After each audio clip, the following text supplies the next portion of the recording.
summertime on the island of Sodor. All the engines were working hard, carrying goods and passengers. They cheerfully chuffed up and down the lines.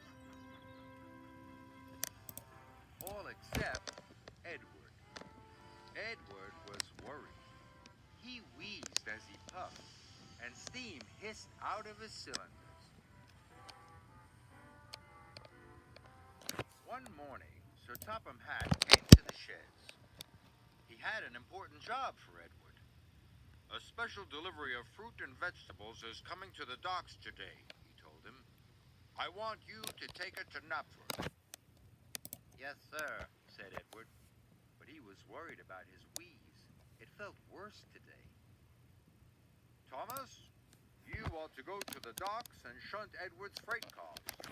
After that, you can carry on with your usual jobs." "Yes, sir," said Thomas eagerly.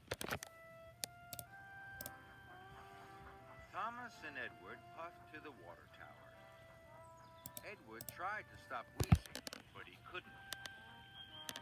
"What's the matter?" asked Thomas. "You don't sound well." "I can't seem to get up steam properly," said Edward. "But I'll manage. Don't tell anyone, Thomas." Thomas wasn't sure about this. "I don't want Sir Topham Hatt to know," said Edward. Thomas could see Edward was worried, so he agreed. He hurried off to shunt Edward's freight cars. Edward followed slowly to the docks. Edward was very worried. What if he was too weak to pull his train?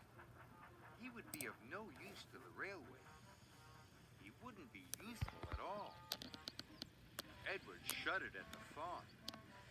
"Must keep going, must keep going," he wheezed fearfully.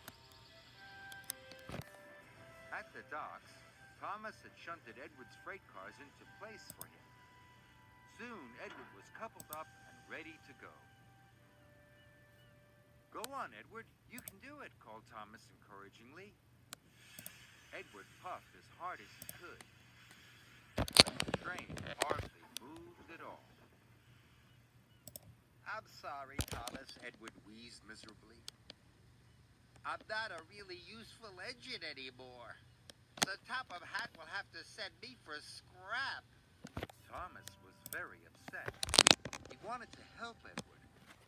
"I'll do my other jobs first," Thomas said. "Then I'll pull the train for you." Edward watched Thomas puff away. He wasn't sure if it was right to let Thomas do his job. Edward felt very worried. Thomas needed to do all his jobs as quickly as possible so that he had time to pull Edward's train. Hurry up," he told the troublesome trucks. "What for? What for?" they snapped. "For Edward," puffed Thomas, and he biffed them crossly. Edward waited sadly by his train.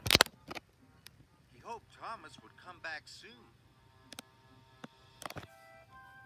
When Thomas finished all his jobs, he puffed back to collect Edward's train. Edward was very pleased to see him. "Don't worry, Edward," puffed Thomas. "I'll have your job done in no time. You go back to Tidmouth and I'll meet you there later."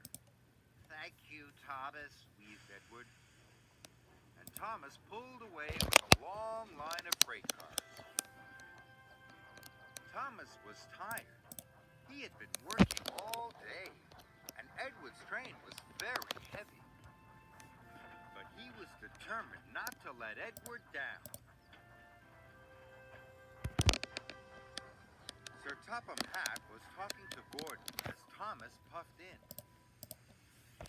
"Thomas, this train is late," he said crossly. "And why are you pulling it? Where is Edward?"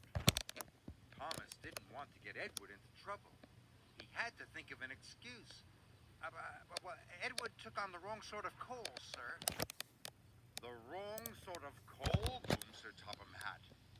What nonsense, Thomas. I'll find out what Edward has to say about this later. Sir Topham Hatt was very cross. He gave Thomas another job to do. Yes, sir, said Thomas. Gordon steamed through the countryside. And then he found Edward having a rest.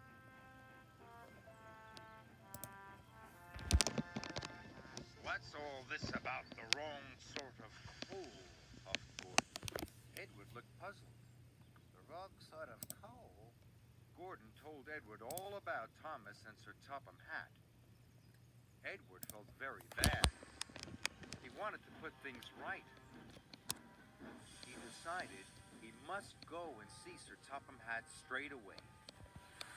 Edward hissed and wheezed his way to the station. His fire felt feeble. His wheels felt weak, but he battled on.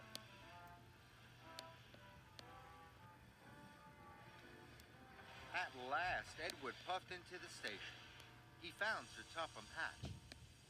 "It's all my fault, sir," he said sadly. "I asked Thomas not to tell you I couldn't work.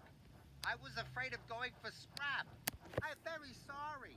I should have talked to you this morning."